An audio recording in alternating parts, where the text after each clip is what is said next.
Hello and welcome, viewers of the universe, to this Momentum Technologies production of a review showcase that has certainly been tantalizing around our lunch table.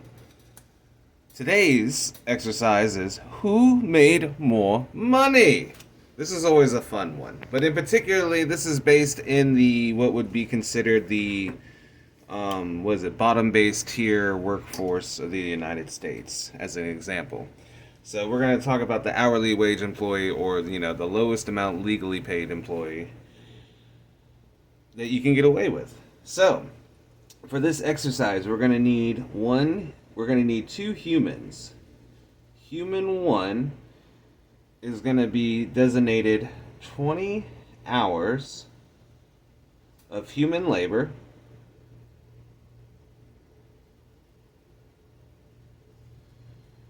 But he's only going to work 2 days a week at 10-hour shifts.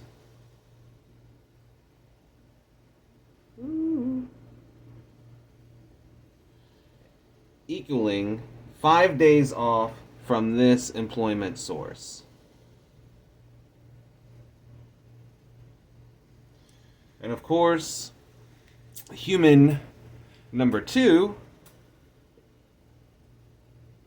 used in this exercise will be given the same amount of work hours.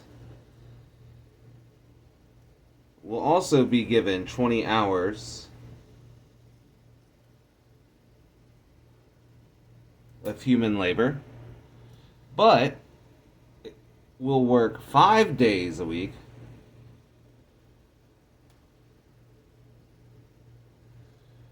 and only have 2 days off. Now, the fun part in this whole spectrum of what we're going to be doing,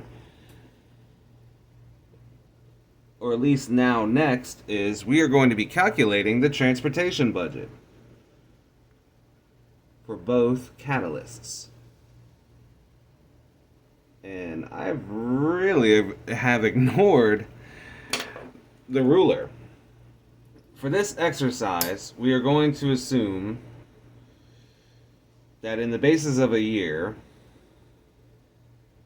with insurance and fuel, we're going to be using $5 USD for a gallon of fuel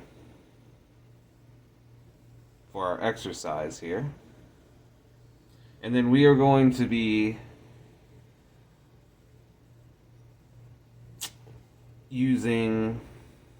I want to use 3 to 4 gallons of fuel. So to be specific, we're just going to use 4 gallons. So altogether, for one trip to work, using 4 gallons at $5 will equal us to roughly $20 of fuel just for one trip to the place of employment. Now, we'll also have to add insurance. Whether we look at it at, what is it? Let's say insurance is $1,800 roughly for a year, assuming that you have a not great monthly payment of $150 a month. Breaking it down to just $5 a day you spend in insurance. Putting these two totals together will give us our transportation budget used for this exercise of $25 a day for you to succeed in gaining income. On this premise, we jump back to the numbers. Or at least, hopefully. So, with human 1, with him working his 20 hours a week, 2 days work a week, meaning he works 10-hour shifts. So, at $8 an hour, which I'll just go ahead and put that up here, 8 an hour, just for both, in case people forget. For 8 an hour, so in just one day he would accrued $80 minus the $25 he spent just to get to work. Right? Everything got moved so fast, and then I'm like, okay. Leaving him $55 that he accrued from his day at work, before taxes. Now, out of a course of his entire week, since he only has to go to work twice, we only have to double his transportation budget twice. So, out of 160, we would just minus 50, giving us a grand total of $110 was accrued for human one out of his day of work, just by only working or only having to drive to his job twice and working more hours at the job instead of less. Now, to the fun part.